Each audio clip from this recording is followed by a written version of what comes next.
কি বন্ধুরা, তোমরা সবাই কেমন আছো? আজ আমি তোমাদের চাণক্যের যে মূর্খের সঙ্গে আচরণ সেটা নিয়ে কথা বলবো। মানে চাণক্য ওর মূর্খের সঙ্গে আচরণ। প্রিয় বন্ধু, আজ আমি এমন একটা বিষয় নিয়ে আলোচনা করতে যাচ্ছি যা তুমি জীবনকে সম্পূর্ণভাবে বদলে দিতে পারো। একদম আমি চ্যালেঞ্জ সহকারে বলছি, যদি তুমি ভিডিওটি সম্পূর্ণ স্কিপ না করে দেখো। জানো কি সেটা? কি সেটা হলো মূর্খের সঙ্গে কিভাবে আচরণ করবে। মানে আজকের ভিডিওর মধ্যে আমি তোমাদেরকে বোঝাবো বা আমি তোমাদের বলবো মূর্খের সঙ্গে তোমরা কিভাবে আচরণ করবে। অনেক সময় আমরা মূর্খের সাথে কথা বলি, আমরা তর্কে হেরে যাই, তখন মনে হয় মূর্খের সাথে কথা বলাটাই আমার বৃথা হয়েছে, মূর্খ বন্ধু রাখাটাই আমার ভুল হয়েছে। আজকে আমি যা তার দ্বারা অপমানিত হলাম, আমার এই বন্ধুটা আমার একদমই দরকার ছিল না। আমি একজন শিক্ষিত, আমি মূর্খের সাথে বন্ধু করে যা বিপদে পড়লাম, এবং তার সাথে যখন তোমার বিরোধী হলো বা তোমার ঝগড়া হলো, তুমি কিভাবে একজন মূর্খের সাথে আচরণ করবে আজকে আমি এই ভিডিওটির মধ্যে তোমাদের বোঝাবো। ভিডিওটি তোমরা সম্পূর্ণ ধৈর্য সহকারে স্কিপ না করে যদি দেখো, তাহলে তোমরা মূর্খের সঙ্গে এর পরের থেকে আচরণ করতে পেরে যাবে। বন্ধুরা, তুমি হয়তো ভাবছো মূর্খের সঙ্গে আচরণ, হ্যাঁ এটা কি সত্যি গুরুত্বপূর্ণ? হ্যাঁ, কারণ জীবনে তো আমরা প্রতিদিনই মূর্খ মানুষের সম্মুখীন হই। অফিসে সহকর্মীরা আমাদেরকে পরিশ্রমকে ছোট মনে করে, পরিবারে কেউ আমাদের মতামতকে মানতেই চায় না, বন্ধুদের মধ্যে তো কেউ আমাদের ভুলও বুঝতে পারে, তখন রাগ হই আমরা। এক্ষেত্রে আমাদের সাধারণত কি করি? আমরা যুক্তি দিচ্ছি, ব্যাখ্যা করছি, প্রমাণ করছি, না না আমি তো ভালো, আমি তো যেটা বলছি সেটাই ঠিক। কিন্তু চাণক্য বলেছেন মূর্খের সঙ্গে তর্ক করো না। তুমি যতই জিততে চাও তাতে তুমি আসলে হেরে যাবে। তুমি যদি যুক্তি দেখাও, মূর্খ মানুষ যুক্তি বোঝে না, তারা আবেগ, অহংকার এবং স্বার্থে চলে। তাদের সঙ্গে লড়াই করলে তুমি নিজের সময়, শক্তি, মানসিক শান্তি তো হারাবে। বন্ধুরা, চাণক্যের 4টি নীতি আছে, আজ আমি তোমাদের শেখাবো চাণক্যের এই 4টি গুরুত্বপূর্ণ নীতি, যা মূর্খদের সঙ্গে আচরণ তোমাকে পথ দেখাবে। 1 নম্বর, মূর্খের সঙ্গে তর্কে যেও না। 2 নম্বর, মূর্খের সীমা চিনো। 3 নম্বর, মূর্খকে শিক্ষা দাও, কাজ দিয়ে, কথায় না। 4 নম্বর, মূর্খের সম্মান নয়, দূরত্ব দাও। এগুলো যদি তুমি এগুলো শুধু প্রাচীন কৌশল নয়, এগুলো আমাদের জীবনের সব ক্ষেত্রে প্রয়োগযোগ্য। অফিস, পড়াশোনা, ব্যবসা, পরিবার, সমাজ। বন্ধু, আমি একটি উদাহরণ দিচ্ছি। একজন ব্যবসায়ী ছিলেন, তার নাম রুদ্র। রুদ্র লক্ষ্য করলেন তার সহকর্মীরা তার পরিশ্রমকে ছোট মনে করে কথা বলে। প্রথমে তিনি বারবার ব্যাখ্যা করলেন, যুক্তিও দিলেন, কিন্তু তারা কিছুতেই বুঝলো না, বরং আরও বিরক্ত হলো। তখন রুদ্র চাণক্যের নীতি অনুসরণ করলেন, চুপ থাকলেন, নিজের কাজের মান উন্নত করলেন, সাফল্যের মাধ্যমে প্রমাণ দিলেন। আর বন্ধু, 1 বছর পর যারা তাকে ছোট ভাবত, তারা এখন রুদ্রের সাফল্য স্বীকার করতে বাধ্য হলো। মূর্খের প্রকৃতি বোঝো। চাণক্য বলেছেন, যার জ্ঞান নেই তাকে জ্ঞান দেওয়া চেষ্টাই বৃথা। মূর্খ মানুষ সাধারণত যুক্তি বোঝে না, নিজের ভুলও মানতে চায় না, অন্যকে দোষারোপ করতে ভালোবাসে। এক্ষেত্রে আমাদের কাজ হলো নিজের সময় এবং শক্তি বাঁচানো, মানসিক শান্তির রক্ষা করা এবং উন্নতির দিকে মনোনিবেশ করা। বন্ধু, মনে রাখবে, যখন তুমি মূর্খের সঙ্গে লড়াই করবে, তুমি শুধুমাত্র সময় হারাবে না, তুমি তোমার শক্তি, সুখ, মান সম্মান হারাবে। চাণক্যের এই নীতি তোমাকে শেখায় কীভাবে শান্তি বজায় রেখে কৌশল এবং বুদ্ধিমানের মতো মূর্খদের সামলাতে পারো। অধ্যায় 1, মূর্খের সঙ্গে তর্কে যেও না। বন্ধু, চাণক্যের প্রথম নীতি যা আমরা শিখব, মূর্খের সঙ্গে তর্কে কখনো লিপ্ত হওয়া উচিত নয়। তুমি হয়তো বলবে, হ্যাঁ দিদি, তুমি সত্যিই বলছো যে মূর্খদের সাথে তর্ক করলে উচিত নয়। বা তুমি হয়তো বলছো, না আমি সত্যিটা জানি, আমি তো জিতবো, মূর্খের সাথে তর্ক করলে সে তো মূর্খ। তাহলে বলছি আমি, ঠিক আছে, তুমি জিততে হয়তো পারবে তর্কে, কিন্তু চাণক্য বলেছেন যদি তুমি মূর্খের সঙ্গে তর্ক করো তবে তুমি জিতবে না, আসলে তুমি হেরে যাবে। কেন? কারণটা হচ্ছে, মূর্খ মানুষ তো যুক্তি বোঝে না, তারা আবেগ, অহংকারে চলে। আর তুমি যতই তোমার নিজেকে বারবার প্রমাণ দিচ্ছ, তারা কিন্তু তোমার ভুল মানবে না, বরং তোমার উপর রাগ, উত্তেজনা দেখে তখন তারা আরও শক্তভাবে বিরোধিতা করবে। আমি একটি গল্প সহকারে তোমাদের আজ উদাহরণ দিচ্ছি। শিক্ষক ও ছাত্রের। একজন শিক্ষক, তার নাম ছিল অনেক, একটি স্কুলে পড়তেন। একজন ছাত্র সবসময় তার কাজ ভুল করত, অনেক বারবারই বোঝানোর চেষ্টা করত। শিক্ষক, দেখো তুমি এখানে ভুল করছো। ছাত্র বলতো, না স্যার, এটা ঠিক আছে, আপনি ভুল বাজাচ্ছেন। শিক্ষক তখন বলতো, না তুমি বুঝতে পারছো না, আমি দেখাচ্ছি কেন এটা ভুল। ছাত্র বলতো, আপনি সবসময় আমাকে ছোট মনে করেন তো? আমি ঠিক বলছি। কিছুদিন পর অনেক কী করলো, চাণক্যের নীতি মেনে চলো, মানে চুপ থাকলো। নিজের ক্লাসে অন্য ছাত্রদের সঙ্গে বা অন্য ছাত্রদের জন্য উদাহরণ তৈরি করলো। ছাত্রের ভুল তার নিজের কাজের মাধ্যমে প্রমাণ করলেন। ফলাফল ছাত্র নিজেই তার ভুল বুঝলো, আর অনেক সম্মান বেড়ে গেল। অনেকের তখন সম্মান বেড়ে গেল। বন্ধুরা, যদি সহকর্মী তোমার কাজকে ছোট মনে করে, অভিযোগ করে, তবে তুমি থামবে না, তুমি একটু চুপ থাকো। মানে চুপ থাকা মানে দুর্বলতা না, মানে এটি মানসিক শক্তির বা বাঁচানোর কৌশল। পরিবারে ভাই বোন, বাবা মা, আত্মীয় যদি জিদ করে ভুল কথা বলে, সরাসরি তর্ক করার প্রয়োজন নেই, বরং চুপ থেকে ভদ্রতা বজায় রাখো এবং পরিস্থিতি শান্ত রাখার সবচেয়ে কার্যকর। বন্ধুরা, কোনো বন্ধু যদি তোমাকে অবিবেচক কথা বলে, মানে তোমাকে ছোট করছে, চুপ থাকো, কারণ নিজের কাজের মাধ্যমে প্রমাণ দাও। শ্রোতা প্রশ্ন করছে আমাকে, এখন একটি কমেন্টসে আমি দেখলাম যে কেউ যদি আমার কাজকে নষ্ট বলে বা অপমান করে, আমি চুপ থাকলে তারা কি জয়ী হবে? তোমাদের কমেন্ট বক্সে আজকে কেউ আমাকে একটা কোশ্চেন করেছিল, আমি তাকে শ্রোতাই বললাম। আমি বলছি, না বন্ধু, চুপ থাকা মানে তো তুমি তাদের ভুলকে মেনে নিচ্ছ না, তুমি নিজের শক্তি এবং মান সম্মানকে রক্ষা করছো। যদি তুমি ঝগড়া শুরু করো, তারা তো আবেগে জিতবে, কিন্তু তুমি তো আসল শক্তি হারাবে। আর তুমি তোমার কাজের মাধ্যমে প্রমাণ দিলে সময়ের সাথে তারা নিজেই ভুল বুঝতে বাধ্য হবে। বন্ধুরা, এবার একটা ছোট অনুশীলন করি। পরবর্তী 24 ঘন্টায় যদি কেউ তোমাকে অপমান করে, মনে রাখবে চুপ থাকো। আবশ্যক নয় এমন যুক্তি থেকেও বিরত থাকো। নিজের কাজের মাধ্যমে প্রমাণ দাও, এটি তোমাকে দেখাবে চুপ থেকে কিভাবে তুমি তোমার শক্তি, সময় এবং মান সম্মান বাঁচানো যায়।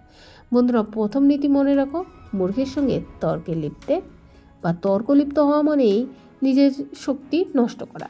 চাণক্য বলেছেন, যদি তুমি মূর্খের সঙ্গে তর্ক করো, তুমি যতই জিতো না কেন আসলে হেরে যাবে। আর মূর্খের সীমা চিনো। বন্ধুরা, আমরা প্রথম অধ্যায়ে যে শিখেছি মূর্খের সঙ্গে তর্কে লিপ্ত হওয়া ক্ষতিকর, এবার নীতি হচ্ছে মূর্খের সীমা চিনো। মানে চাণক্য বলেছেন, যার জ্ঞান নেই তাকে জ্ঞান দেওয়ার চেষ্টা বৃথা। প্রত্যেক মূর্খের একটা সীমা আছে এবং সেই সীমা চেনা আমাদের জীবনের সময় ও শক্তি বাঁচায়। বন্ধুরা, আমি একটি গল্প দিয়ে উদাহরণ দিচ্ছি। রুবেল একটি কোম্পানিতে নতুন চাকরি করে। তার সহকর্মীদের মধ্যে একজন সুমিত সবসময় রুবেলের পরিকল্পনাকে ছোট মনে করে। রুবেল প্রথমে বারবার বোঝানোর চেষ্টা করলেও, রুবেল, এই পরিকল্পনা থেকে আমরা লাভ করতে পারবো।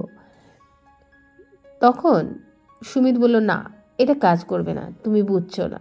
কিছুদিন পর রুবেল বুঝলেন সুমিতের সীমা আছে, সে নতুন কৌশল বুঝবে না। রুবেল তখন চাণক্যের নীতি মেনে চলল, সীমা চিনলেন, সুমিত কখনো পরিবর্তন হবে না। নিজের কাজের দিকে মন দিলেন, ফলাফল দেখিয়ে সবাইকে প্রমাণ দিলেন। ফলাফল সুমিত অবশেষে সুমিত স্বীকার করলো যে রুবেলের পরিকল্পনাটাই সঠিক। মানে মূর্খের তোমরা সীমা চিনতে হবে, সময় নষ্ট করো না। যে বলছে আমার দ্বারা এটা হবে না, মানে তার দ্বারা হবে না, ছেড়ে দাও। মানসিক চাপ কম করো, শক্তির মূল কাজে ব্যবহার করো। যে ব্যক্তি মূর্খকে বোঝানোর চেষ্টা করে, সে নিজের উন্নতিকে থামিয়ে দেয়। এক্ষেত্রে আমাদের কাজ হলো মূর্খকে বোঝানোর চেষ্টা না করা, নিজের কাজের মান উন্নত করা। যাতে বোঝানোর সম্ভব তাদের সঙ্গে জ্ঞান ভাগ করো। আর সহকর্মী যদি বারবার তোমার কাজকে ছোট মনে করে, তার সঙ্গে যুক্তি করার বদলে নিজের ফলাফল প্রমাণ করো। ভাই বোন, আত্মীয় যদি কেউ জেদ বা ভুলভাবে কথা বলছে, সীমা চিনে চুপ থাকো। শুধুমাত্র দরকারি কথা বলো, সময় নষ্ট করো না। আর কোনো বন্ধু যদি বারবার ভুল বোঝায় বা আবেগ বিভ্রান্ত করে, তাকে বোঝানোর চেষ্টা কমাও। নিজের শক্তি, সময়কে বাঁচাও। বন্ধুরা, একজন আমাকে আবার কমেন্ট করেছে যে আমি যদি সীমা না চিনে বারবার বোঝানোর চেষ্টা করি তো কি হবে। তো বন্ধুরা দেখো, এটা কিন্তু তোমাদের সবচেয়ে বড় ভুল হবে, কারণ তুমি নিজেকে কষ্ট দিচ্ছ, সময় নষ্ট করছো, মানসিক শান্তি হারাচ্ছ। মূর্খের সীমা চিনলে তুমি নিজের শক্তি মূল কাজে ব্যবহার করতে পারবে, কিন্তু তুমি ধীরে ধীরে প্রমাণ দিয়ে দেখাতে পারবে না। মনে রাখবে, চাণক্য বলেছেন, যে মূর্খকে বোঝানোর চেষ্টা করে সে নিজের উন্নতি থামিয়ে দেয়। আর বন্ধুরা, এবার একটা ছোট্ট অনুশীলন করি। পরবর্তী 24 ঘন্টা যদি কেউ তোমাকে ভুল বোঝায়, তুমি তার সীমা চিনে রাখো এবং তাকে পরিবর্তন করতে পারবে না। বারবার বোঝানোর চেষ্টা করো, নিজের কাজের দিকে মন দাও। এটা তোমাকে দেখাবে কীভাবে মূর্খের সঙ্গে তুমি তোমার সীমা চেনা এবং তোমার শক্তিকে, মান সম্মানকে রক্ষা করবে। বন্ধুরা, দ্বিতীয় নীতি, মূর্খের সীমা চিনে সময় শক্তি নষ্ট না করে, এটাই অমূল্য শক্তি। চাণক্য বলেছেন, যে ব্যক্তি মূর্খকে বোঝানোর চেষ্টা করে সে নিজে উন্নতি থামিয়ে দেয়।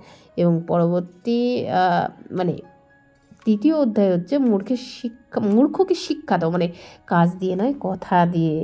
বন্ধুরা, আমরা দুটো নীতি তো শিখেছি, মূর্খের সঙ্গে তর্কে যেও না আর মূর্খের সীমা চেনো না। এবার কিন্তু শিখবো তৃতীয় নীতি, যেটা বলা হয়েছে মূর্খকে শিক্ষা দাও, মানে মূর্খকে শিক্ষা দাও কথায় না, কাজ করে। মূর্খ মানুষ কথা বোঝে না, তারা ফলাফল দেখে শিখে। তারা বারবার উপদেশ না দিয়ে কাজের মাধ্যমে প্রমাণ করে।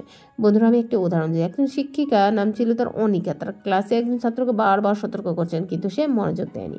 অনিকা এই টপিকটিকে ভালোভাবে শিখতে হবে, আমি বুঝছি স্যার, কিন্তু পরবর্তী ভুল করলো। অনেক বলল তখন, কথায় বোঝানো বৃথা। তিনি সিদ্ধান্ত নিলে ক্লাসে অন্যান্য শিক্ষার্থীরা ভালো উদাহরণ দেখালেন, প্রকল্প, প্র্যাকটিক্যাল কাজের মাধ্যমে শিক্ষার্থী প্রমাণ করলেন, নিজের আরও উদাহরণ তৈরি করলেন। ফলাফল সে ছাত্র নিজেই তার ভুল বুঝলো এবং সঠিক পথে চলতে শুরু করলো। বন্ধুরা, যদি কেউ তোমাকে পরিশ্রমকে ছোট মনে করে, সমালোচনা করে এবং বারবার তোমাকে আঘাত করছে কথায়, তখন তুমি কিন্তু বোঝানোর চেষ্টা একদম করো না, ফলাফল দিয়ে প্রমাণ করো। আর দেখো, পরিবারে ভাই বোন আত্মীয় বরাবরই কিন্তু আমাদের আচরণ পরিশ্রমকে মাধ্যমকে প্রমাণ করে না, বা অনেক সময় কিন্তু আমাদের ভাই বোন আত্মীয় বরাবরই উপদেশ না দিয়ে নিজের আচরণ পরিশ্রমের মাধ্যমে প্রমাণ করে। বন্ধুদের মধ্যেও যা তোমাকে অবহেলা বা ছোট মনে করে, তাদেরও বোঝানোর চেষ্টা বা তাদেরও বোঝানোর সবচেয়ে শক্তিশালী কৌশল হলো কাজে প্রমাণ দেখানো। আর অনেকে আমাকে প্রশ্ন করে, দিদি, আমি যদি শুধু কাজ করি তারা কি সত্যিই বুঝবে? হ্যাঁ, অবশ্যই বুঝবে। চাণক্য বলেছেন, শিক্ষা কথায় নয়, কাজে বেশি কার্যকর। যখন তুমি নিজেকে পরিশ্রম, সফলতা, নৈতিকতা প্রদর্শন করবে, মূর্খরা নিজে থেকে বুঝতে বাধ্য হবে। আর কথায় বোঝানো মানে তো তার বা তোমার কথা নাকচ করে দিতে পারে, কিন্তু কাজ দেখালে তারা তো বাধ্য হয় স্বীকার করতে। বন্ধুরা, এবার আমরা অনুসরণ করি পরবর্তী নেক্সট ধাপ, মানে যা আমরা এখন বুঝলাম। কথা যুক্তি দেওয়ার চেষ্টা কমানো, নিজের শক্তি দক্ষতার কাজে লাগাও, ফলাফল দিয়ে প্রমাণ করো। আর এটি তোমাকে দেখাবে কাজের মাধ্যমে প্রমাণ দিলে কীভাবে মূর্খ বুঝতে পারে। তো বন্ধুরা, তৃতীয় নীতি মেনে রাখো, মূর্খকে শিক্ষা দেওয়া হয় শুধু কাজের মাধ্যমে, কথায় না। চাণক্য বলেছিলেন, শিক্ষা কথায় নয়, কাজে বেশি কার্যকর। আর মূর্খের চতুর্থ অধ্যায় হলো মূর্খের সম্মান নয়, দূরত্ব দাও। বন্ধুরা, আমরা ইতিমধ্যে 3টি অধ্যায় শিখেছি। মূর্খের সঙ্গে তর্কে যেও না, মূর্খের সীমা চিনো, মূর্খকে শিক্ষা দাও কাজ দিয়ে, কথায় নয়। এবার চাণক্যের চতুর্থ নীতি, মূর্খকে সম্মান নয়, দূরত্ব দাও। চাণক্য বলেছিলেন, যাকে তুমি সম্মান দেবে সে তোমাকে শক্তি গ্রহণ করবে, আর যার সঙ্গে তুমি দূরত্ব রাখবে সে কখনো তোমার শক্তি চুরি করতে পারবে না। মূর্খরা প্রায়শই অহংকার এবং দমনে লিপ্ত থাকে, এবং তাদের সম্মান দিলে তারা কখনো ক্ষতিকর হয়ে উঠতে পারে। তাই কৌশল হলো দূরত্ব বজায় রাখা। বন্ধুরা, আমি একটু গল্প বলছি। একজন ব্যবসায়ী নাম তার রোহিত, তার বন্ধু সুভাষকে সব সময় ছোট মনে করতো। রোহিত প্রথমে তাকে বোঝানোর চেষ্টা করলো, সম্মানও দিল, কিন্তু সুভাষ সব সময় রোহিতকে নষ্ট করত, নেতিবাচক প্রভাব ফেলতো। রোহিত চাণক্যের নীতি অনুসরণ করলো, সুভাষের সঙ্গে দূরত্ব বজায় রাখলো, নিজের কাজ ব্যবসার দিকে মন দিল, অন্য ভালো সম্পর্ক, শিক্ষিত মানুষের সাথে সময় কাটালো। ফলাফল কী হলো? রোহিতের মানসিক শান্তি, ব্যবসা উন্নত হলো। সুভাষ তার নেতিবাচক প্রভাব হারালো। মূর্খের দূরত্ব দেওয়া বা দূরত্ব বজায় রাখা আমাদের শেখায় মানসিক শান্তির রক্ষা, শক্তি, সময় সঞ্চয়, নিজের উন্নতি, সাফল্যের দিক মনোনিবেশ। যাকে তুমি সম্মান দেবে সে তোমার শক্তি নষ্ট করবে, আর যাকে তুমি দূরত্ব দেবে সে কখনো তোমার শক্তি নষ্ট করতে পারবে না। তো সহকর্মী নেতিবাচক আচরণ করে তার সঙ্গে সীমিত যোগাযোগ রাখো। জরুরি কাজ ছাড়া ব্যক্তিগত আবেগপূর্ণ সংলাপ এড়িয়ে চলো। আর বন্ধুরা, আত্মীয়, ভাই বোন যারা বরাবর সমস্যা তৈরি করে তাদের সঙ্গে দূরত্ব বজায় রাখো। মনে রেখো, তোমার মানসিক শান্তি রক্ষা করা তোমার দায়িত্ব। আর বন্ধুরা, নেতিবাচক বন্ধুদের সঙ্গে কম সময় কাটাও, আর ভালো মানুষের সঙ্গে বেশি সময় কাটিয়ে নিজেকে শক্তিশালী করে রাখতে। আমাকে একজন প্রশ্ন করছে, আবার দেখি তোমার প্রশ্নটা, তুমি আমাকে কি প্রশ্ন করছো কমেন্টসে, যে আমি কি তাদেরকে সম্পূর্ণভাবে এড়িয়ে দিতে পারি? হ্যাঁ, তুমি অবশ্যই পারো, কেন এড়োতে পারো না? কিন্তু এর কয়েকটি নিয়ম আছে, শোনো।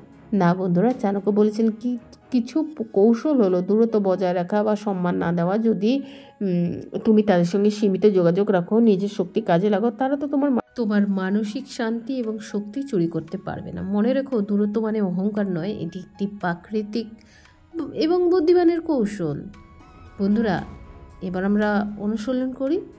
দূরত্ব বজায় রাখো, অপ্রয়োজনীয় সংলাপ এড়িয়ে চলো, সম্মান প্রদর্শন কমাও, অহংকার তাদের হাতে দিলে তারা শক্তিশালী হবে। নিজের কাজ এবং শক্তিতে মনোনিবেশ করো। এটি তোমাকে দেখাবে কীভাবে দূরত্ব বজায় রেখে তুমি তোমার মানসিক শান্তি এবং শক্তি রক্ষা করো।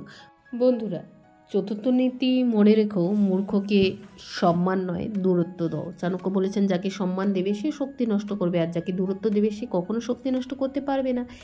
এবার আমরা শিখেছি চাণক্যের 4টি নীতি। মূর্খের সঙ্গে তর্কে যেও না, মূর্খের সীমা চিনো, মূর্খকে শিক্ষা দাও কাজ দিয়ে কথায় নয়, মূর্খকে সম্মান নয় দূরত্ব দাও। এই 4টি নীতি তোমার জীবন, সম্পর্ক এবং সাফল্য পথকে নতুনভাবে পরিচালনা করবে। বন্ধুরা, মনে রাখবে, জ্ঞান শক্তি, চুপ থাকা সাহস এবং কাজের মাধ্যমে প্রমাণ। দূরত্ব এবং সীমা চেনা, এই 4টি চাণক্যের নীতি তোমার জীবনের মূল্য চাবিকাঠি। আর তুমি যদি আজ থেকে এগুলো মেনে চলো, তুমি শুধু মূর্খদের প্রভাব থেকে মুক্ত হবে না, তুমি নিজেকে শক্তিশালী, আত্মবিশ্বাসী, সফল মানুষ হিসাবে প্রতিষ্ঠিত করবে। চাণক্যের এই নীতি শুধু পড়ার জন্য নয়, চলো আজ থেকে জীবনে প্রয়োগ করি। বন্ধুরা, তোমরা শক্তিশালী হও, বুদ্ধিমানী হও এবং জীবনের প্রতিটি মুহূর্ত নিজের মানসিক শক্তি এবং শান্তি রক্ষা করো। বন্ধুরা, ভিডিওটি ভালো লাগলে একটি লাইক অবশ্যই করে দাও।